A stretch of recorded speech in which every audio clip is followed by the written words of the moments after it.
So now that we're finished the trigonometry topic for hire, I thought I'd go over a few past paper questions with you. So in this video, I'm going to show you 3 typical past paper questions that come up. Again, 2 non-calculator questions and 1 calculator question. Once I've shown them, pause the video, have a go at them yourself, and then look at the solutions as I work them through in here. So let me show you what questions I'm going on about. So here's the 3 here. So the first one looks at the graphs of the trig function and their transformations. The second one looks at exact values and your formulaic expansions for them. And the third one looks at an application on blades, wind turbines and wave equations. So let's have a crack at these 3 questions now. So the first one, diagram shows part of the graph y equals p cos of qx plus r.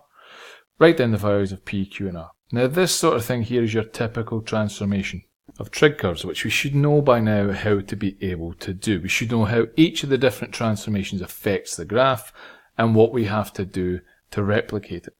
So what we have to do is look at this and see how the original cosine curve has been affected. Now think back to your original cosine curve, look like that sort of shape, and think about a few key things. So think about the maximum and minimum, so 1 and -1. Think about where it cuts the x-axis, so we know it cuts at 90 degrees or pi over 2, and at 270 degrees or 3 pi over 2. And we want to look at how this has changed, and we also know that its final one here is at 2 pi. So we want to look at all these different things. So first thing to look at is the x-axis transformation. How has that changed and what has happened to the graph there? Well, it's gone from 2 pi to pi over 2. What that then means is it can repeat itself 4 times. So the number of repetitions it can do in 360 degrees of 2 pi, that there is this part of the transformation. So from that, I'm able to say fine, so I know that q equals 4. What I can then do is I need to find my maximum and minimum values if this was not shifted up or down. To do that, take the top, subtract the bottom and divide it by 2. That'll tell you the new maximum height and minimum height of your curve in its original position before it was shifted up or down. So we do 4, take away -2 and divide it by 2. So I get 6 over 2, so that's equal to 3. So what that means is that if I hadn't shifted the graph up or down, its maximum value would be at 3, its minimum value would be at -3. But that also means my new magnitude, i.e. the maximum thickness from the x-axis up to a maximum or a minimum, would be 3 in that case, which is this part. So I know then that p is equal to 3. I now need to find the r, and the r tells you how far up or down it's shifted. And the easy way to do that is think of your maximum. Now we know because the magnitude, i.e. the p is 3, this would be moved up to 3 and -3. But the highest point in this graph is 4 and -2. So what that means is the 3 is shifted up 1 and the -3 has shifted up 1 as well. So the whole graph has been moved up 1, which means that the plus r is 1. So my values for p, q and r are 3, 4 and 1. Look at it in that order and think about how each of these transformations work. Think back to how we did this in the topic. If you need to refresh your memory, let's go back and have a look, because these are key things to be able to do. This is a very typical question or style of question that comes up in non-calculator papers for trigonometry.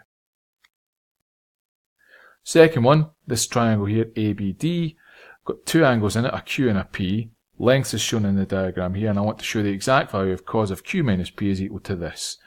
Now remember exact values. We're looking at right angled triangles here, and we need all 3 sides in order to be able to do that. Well, what I need to be able to do is for the angle P, I need that side, and for the angle Q, with it being the whole angle, I need this side. So the first thing you should do in any question like this is make sure you have all 3 sides of the triangle so that you can complete your work and complete your task. So for this side here, remember Pythagoras. These 2 sides squared, add them together, take the square root. So I know this side is going to be given by the square root of 4 squared plus 1 squared. So 4 squared is 16, 1 squared is 1, so I know it's going to be equal to the square root of 17. This side here, same sort of thing, but I know it's this whole side going up here, so it's 2 plus 1, which is 3. So in this case, it's the square root of 4 squared plus 3 squared. 4 squared is 16, 3 squared is 9, 16 plus 9 is 25, square root of 25 is 5. So I now know my two triangles. And if it helps you, draw two separate triangles down here for your two angles. So there's my P. I know I've got 4, 1 and root 17. And there's my triangle with Q. I've got 5, 3 and 4. If this helps, do it. Do whatever helps you to answer these types of questions and just takes away the confusion of too many things being in one diagram. I've then got cos of q minus p. Now we know expansions for sine of a plus or minus b and cos of a plus or minus b. So start by looking at that. Because I know cos of q minus p is the same as cos q cos p plus sine q sine p. Now that I know it is like expanded, what I'm able to do is figure out each part of this expansion, or an expression for each of them, stick it all in there together, and what I should hopefully get is this bad boy here. This is what I'm looking to get. So what I need to do is use these triangles here to get cos q, cos p, sine q, and sine p from each of these. Think back to SOHCAHTOA. So for sine, opposite over hypotenuse. So for p, opposite is 1, hypotenuse is root 17. So it's 1 over root 17. Q, opposite over hypotenuse, 3 over 5. And then for cos p, it's adjacent over hypotenuse, so 4 over root 17. And q, 4 over 5. So now I substitute them into here. So I've got cos q, so I've got 4/5 times cos p, 4 over root 17, plus sine q over sine p, plus 3/5 times 1 over root 17. So first one, 4/5 times that, gives me 17 over 5 root 17, plus 3 over 5 root 17. When I add these all together, I get 19 over 5 root 17. Now, this isn't what we've got here, but if you'll notice, on the bottom here, I've got a square root, and I've got just a normal number here. So I've rationalised the denominator from here to here. So to do that, think back to National 5. If I multiply top and the bottom by root 17, that rationalises the denominator, so it gives me a rational number like here, and we just have to hope that that rational number ends up being 85. Because my top is 19 root 17, so we've actually got the top we want. Now the bottom is 5 times root 17 times root 17, which is the equivalent of 5 times 17.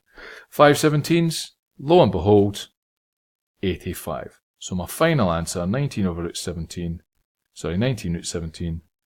over 85. I've shown exactly what they want. I've shown the exact value of cos of q minus p is 19 root 17 over 85. Exactly what they want. So remember these expansions, remember how to do these triangles. Like I say, if it helps, draw them out on their own and get rid of the confusion of multiple diagrams together. Last question was a bit of an applications one which came in a calculator paper. So you've got wind turbine blades turn at a steady rate. The height of the tip of blades above ground in t seconds is given by this trig formula here. Express it in this form. And then what I want to do is hence find the two values for t, which is the tip of the blades at a height of 100 meters above the ground during the first turn. So some key bits of information here. So first thing I want to do is do this. Now, when you're putting something in this form, there's a couple of key things you always have to do. The first thing is write the expansion of this out. So k sine of 1.5t minus a is k sine of 1.5t cos a minus k cos of 1.5t times sine a.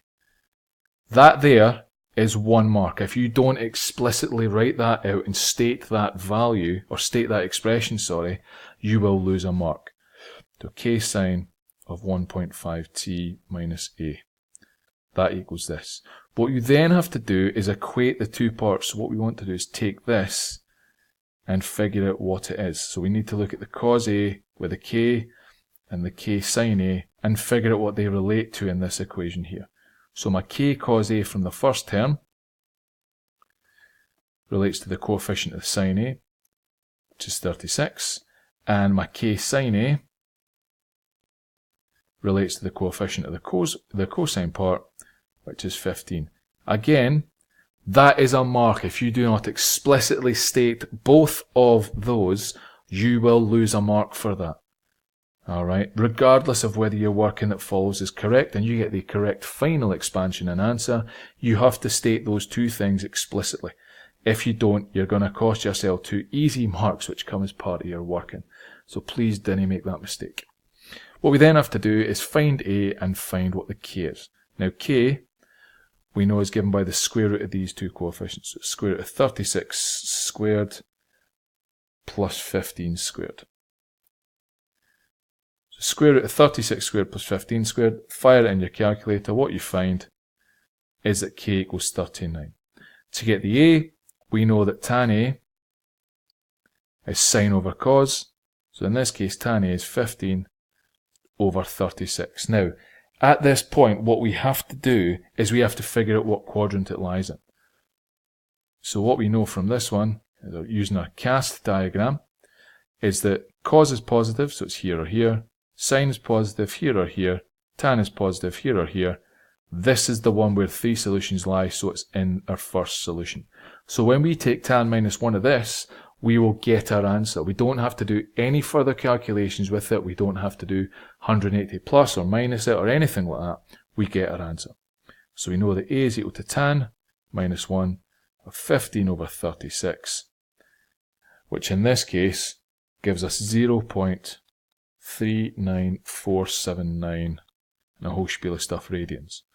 So that's going to be 0.395. to 3 decimal places. You could also get an answer of 22.6 degrees, and as it doesn't state which one you want to use initially, you could put either. But this part of the question here uses radians, so try and stick with them throughout the whole question. What I can then do is I can say, therefore, 36 sine of 1.5t minus 15 cos of 1.5t is equal to the whole part of this combined. So it's equal to 39 times sine of 1.5t, take away our A, which is 0.395. We have to state that again explicitly as well. It's not good just to get all the parts and leave them sitting there.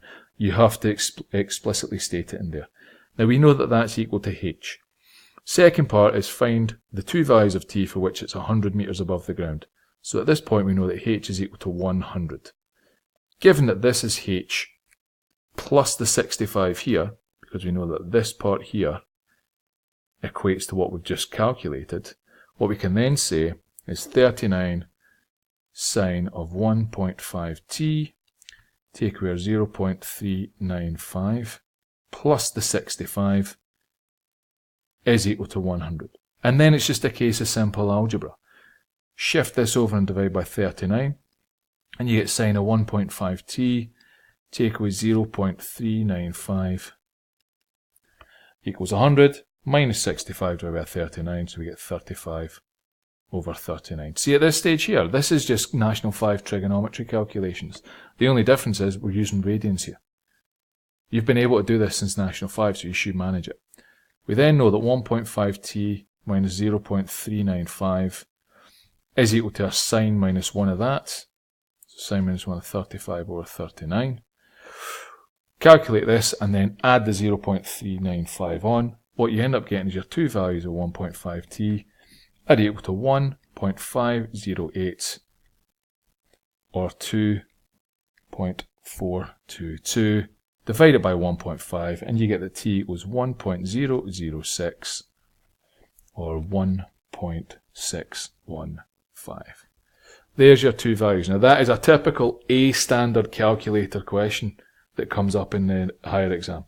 This is the level we want you to be at for the trigonometry stuff. Now it looks a lot more complicated than it is because there's a lot of words.